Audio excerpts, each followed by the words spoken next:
आदित्यपुर क्षेत्र में बढ़ती कनकनी और शीतलहर को देखते हुए आदित्यपुर नगर निगम ने जनसेवा की दिशा में कदम बढ़ाया है। नगर निगम के निर्देशानुसार सभी वार्डों में कंबल वितरण अभियान चलाया जा रहा है। इसी क्रम में गुरुवार को वार्ड संख्या 18 स्थित नेताजी सुभाष चंद्र बोस पार्क में एक विशेष कार्यक्रम का आयोजन किया गया।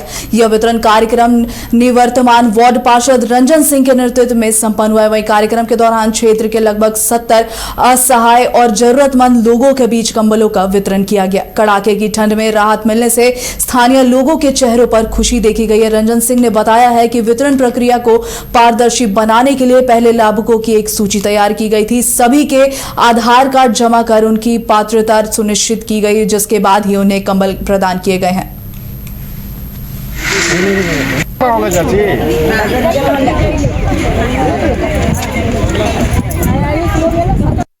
ये जो है आज कंबल वितरण का कार्यक्रम नेताजी सुभाष चंद्र बोस पार्क में किया जा रहा है। वो ऐसे लोगों को कंबल दिया जा रहा है जो काफी गरीबी रेखा से नीचे आते हैं और जिन्हें वाकई में कंबल की जरूरत है। ठंड को देखते हुए उसके लिए आज आयोजन किया गया है और कंबल वितरित किया जा रहा है। और लग रहा है कि यदि इस कंबल में जो है देख रहे हैं कि 60-65 कंबल में नहीं होने वाला है। इसके लिए जो है मैं 8-10 दिन के अंदर और एक प्रोग्राम करके और अपने तरफ से जो है जो बाकी बचे लोगों का कंबल नहीं मिला है वो मैं करूंगा। कई लोग निराश भी हो रहे हैं। निराश हो रहे हैं तो निराशा को जो है पूरा किया जाएगा। निराशा तो जो है जहां आशा है वहां निराशा रहेगा ही। आशा है तब लोग आए हैं और आपके पास आए हैं तो निराश होकर नहीं जाएंगे। और हमारे यहाँ से कोई निराश होकर आज तक नहीं गया है और आगे भी निराश होकर नहीं जाएंगे। न्यायालय के आदेशानुसार झारखंड स्टेट बार काउंसिल के चुनाव की रणभेरी बज चुकी है। आगामी 12 मार्च 2026 को मतदान संपन्न होगा। इस बार का चुनाव न केवल अधिवक्ताओं के भविष्य के लिए महत्वपूर्ण है, बल्कि यह महिला सशक्तिकरण और सुरक्षा की मांगों को लेकर एक नया इतिहास रचने जा रहा है। नामांकन तिथि 10 और 11 फरवरी 2026, मतदान तिथि 12 मार्च 2026 है। इसमें राज्य भर के 17,000 से अधिक अधिवक्ता अपने मताधिकार का प्रयोग करेंगे। इस चुनाव की सबसे बड़ी विशेषता महिलाओं की भागीदारी है। इस बार लगभग 700 महिला उम्मीदवार चुनावी मैदान में अपनी किस्मत आजमा रही हैं। बार काउंसिल ऑफ इंडिया के निर्देशानुसार इस बार आरक्षण की व्यवस्था भी लागू की गई है, जिससे नारी शक्ति को आगे आने का बेहतर अवसर मिला है। काउंसिल का सेकंड चुनाव 2012 में हुआ। उस समय भी मैं चुनाव लड़ा था और विजयी हुए थे। उसके बाद 2017 में भी चुनाव हुआ था, उसमें भी गुरुदेव की कृपा से विजय हुए थे। इस बार फिर चुनाव थोड़ा लेट से हो रहा है।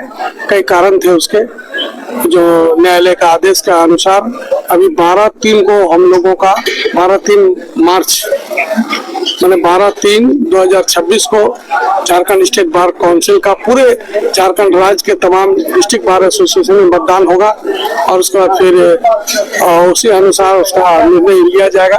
और निश्चित रूप से इस बार हम जो चुनाव लड़ रहे हैं तो अपने कार्यों के आधार पर, अधिवक्ताओं के कल्याण का जो काम किए उसके आधार पर और झारखंड मैंने अधिवक्ताओं के लिए एडवोकेट प्रोटेक्शन एक्ट का जो हम लोग लड़ाई लड़े।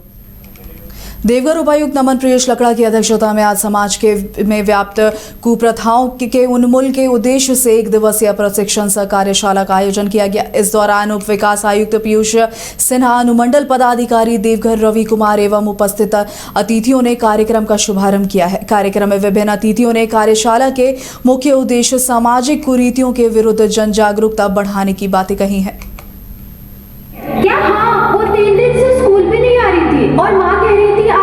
पहला है बाल विवाह मुक्त झारखंड और दूसरा है डायन प्रथा से संबंधित जो अधिनियम है उससे संबंधित आज हम लोग चर्चा कर रहे हैं। हालांकि बाल विवाह से संबंधित और भी अन्य पहलू हैं जो कि चाइल्ड लेबर है, चाइल्ड ट्रैफिकिंग है और चाइल्ड अब्यूज़ है। हम लोग आज ये चर्चा कर रहे हैं कि कैसे बाल विवाह होने से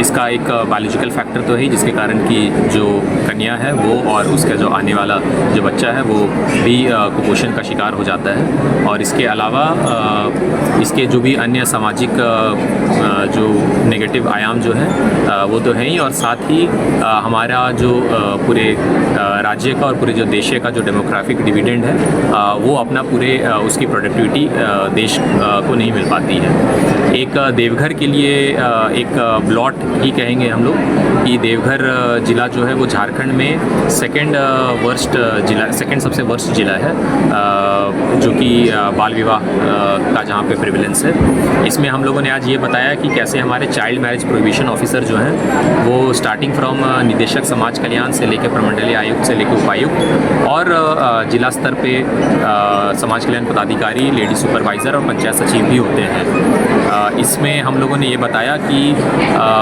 बाल विवाह जो करते हैं खासकर ये दोनों पे भी लागू होता है, बालिकाओं पे और बालक पे। रंका प्रखंड प्रमुख पद पर लीलावती देवी को गढ़वा जिले के रंका प्रखंड प्रमुख फिर से चुन लिया गया है। बता दें कि यह पद लंबे समय से रिक्त चल रहा था। अनुमंडल पदाधिकारी रुद्र प्रताप के निर्देश पर प्रखंड कार्यालय परिसर स्थित सभागार में प्रमुख पद के लिए चुनाव की प्रक्रिया का आयोजन किया गया। प्रमुख पद के लिए 3 दावेदारों ने अपनी दावेदारी प्रस्तुत की है। इनमें हेमंत कुमार लकड़ा, पूर्व प्रमुख लीलावती देवी और हिरमाणी देवी शामिल थी। तीनों उम्मीदवारों ने विधिवत रूप से अपना नामांकन पत्र दाखिल किया। इस दौरान सभी पंचायत समिति सदस्यों ने अपने अपने पसंदीदा उम्मीदवार के पक्ष में मतदान किया। इसमें पूर्व प्रमुख लीलावती देवी को 8 मत, हेमंत कुमार लकड़ा को 4 मत और हिरमानी देवी को 5 मत प्राप्त हुए थे। इस प्रकार सर्वाधिक मत प्राप्त करने पर पूर्व प्रमुख लीलावती देवी को फिर से रंका प्रखंड प्रमुख पद के लिए चयनित घोषित किया गया।